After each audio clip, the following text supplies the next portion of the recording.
Hello friend, नमस्कार। Ranju kitchen में आपका स्वागत है। कैसे हैं आप लोग? उम्मीद करती हूँ बिल्कुल अच्छे होंगे। तो चलिए शुरू करते हैं आज की हमारी रेसिपी।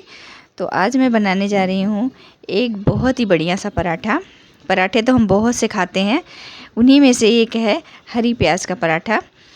तो देखिए, हमने हरी प्याज ले लिया है, उसको अच्छे से साफ़ कर लेंगे। साफ़ करने के बाद ये जो मोटी मोटी नीचे की वो जड़ें होती हैं ना, जो थोड़ा सा मोटा हो जाती हैं, तो उसको हम पहले बीच से कट कर लेंगे। मतलब उसको बीच से चीर लेंगे, फिर उसको छोटे छोटे टुकड़े करेंगे। बहुत बड़े बड़े टुकड़े नहीं करने हैं। तो देखिए, इसी तरह से हम उसको बीच से, इस तरह से जो जड़ें होती हैं मोटी थोड़ा, इस तरह से बीच से 2 बार कट करेंगे, यानी 4 भाग करके इसको बहुत छोटा छोटा करके हम काटेंगे। उसके बाद सारी पत्तियाँ अलग कर लेंगे। फिर पत्तियों को एक साथ लेके हम इस तरह से बीच से हम इसको पत्तियों को काट लेंगे इकट्ठा करके, क्योंकि बहुत ज़्यादा प्याज नहीं काटनी है। पराठे ज़्यादा नहीं बनाने हैं, इतना 5-6 पराठों के लिए है काफ़ी। तो इतना हमने इसको देखिए बीच से कट करके एक साथ मिला के फिर इस तरह से बहुत छोटे छोटे टुकड़े करेंगे इसको, क्योंकि पराठे बनाने हैं तो बहुत बड़े बड़े टुकड़े होते हैं, तो वो फिर मुँह में आते हैं। प्याज होती है तो दांत में भी फंसने लगती है। तो इस तरह से बहुत छोटा छोटा इसको हमें काट लेना है।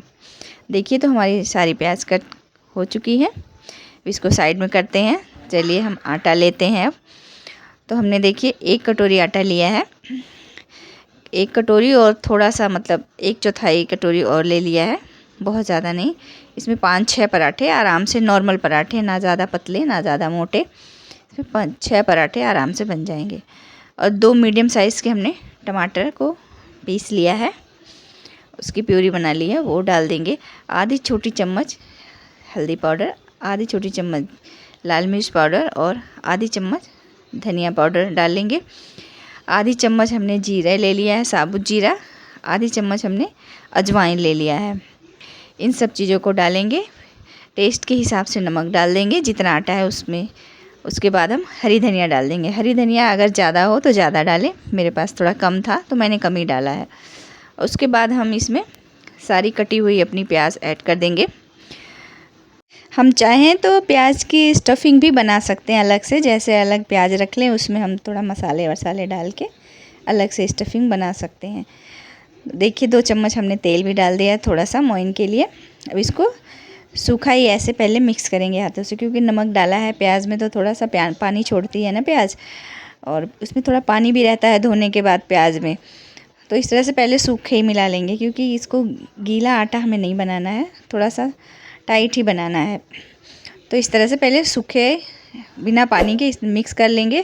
फिर ज़रूरत के हिसाब से हम थोड़ा थोड़ा करके पानी डालेंगे, उसी हिसाब से हम आटा गूँधेंगे। तो देखिए, हमारा आटा भी देखिए थोड़ा थोड़ा करके हमने गूँध लिया है, और हमारा आटा भी लगभग हो गया है। देखिए, इतना करने के बावजूद भी थोड़ा सा नरम हो गया है, लेकिन फिर भी ठीक है, पराठा अच्छे से बन जाएगा, कोई दिक्कत नहीं है। इस बात का ध्यान रखना होगा, क्योंकि अगर पहले पानी दे देंगे, डाल देंगे, तो वो थोड़ा सा गीला हो जाएगा। अब इसको हम ढक के 5 मिनट के लिए छोड़ देंगे, 5 से 10 मिनट तक। तो देखिए, उसके बाद हम पराठा बनाना शुरू करेंगे। तो पराठा के लिए हम लोइयाँ ले लेंगे। लोइयाँ अपने हिसाब से, मोटा पतला जैसा भी पराठा बनाना हो आपको, आप बना सकते हैं अपने हिसाब से लोइयाँ लेके। मैं तो नॉर्मल जैसे रोटी बनाते हैं उतना ही पराठा भी लेके इसको इस तरह गोली बना के सूखा आटा लगाएंगे, फिर इसको हाथ से चकला बनाएंगे। इसको बना के सूखे आटे में फिर से डिप करके इसको फिर हमें बेलना है। तो रोटी तो सभी को बनाने आती है, सभी लोग बेलते हैं, लेकिन कुछ लोग होते हैं जो नए नए सीखते हैं, उनको अच्छे से बनाने नहीं आता है, तो उनके लिए ज़्यादा इम्पोर्टेंट होता है कि हल्के हाथों से बेलें और उस पर तेल लगा दें। फिर उसको इस तरह से मोड़ के फिर से तेल लगा दें, फिर इस तरह से मोड़ दें। मोड़ के जैसे ये ट्रायंगल वाला पराठा बनाएंगे हम, तो ट्रायंगल वाला पराठा सेम ऐसे ही बनता है।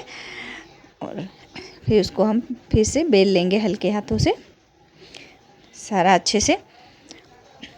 देखिए, हमारे आटे में थोड़ी मल्टीग्रेन आटा मिक्स है सारी चीज़ों का, तो थोड़ा सा किनारा मोटा आटा है, तो थोड़ा सा किनारे फटने भी लगते हैं। रोटी भी ऐसी होती है। तो हम देखिए, आटा थोड़ा सा मतलब नॉर्मल हो गया था, तो हमें सूखा आटा लगा लगा के बेलना पड़ा।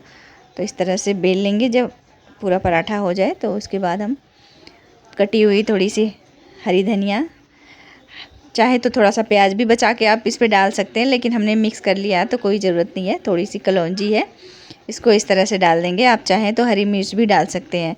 मेरे घर में छोटा बच्चा है तो इसलिए मैंने तो हरी मिर्च का इस्तेमाल नहीं किया है।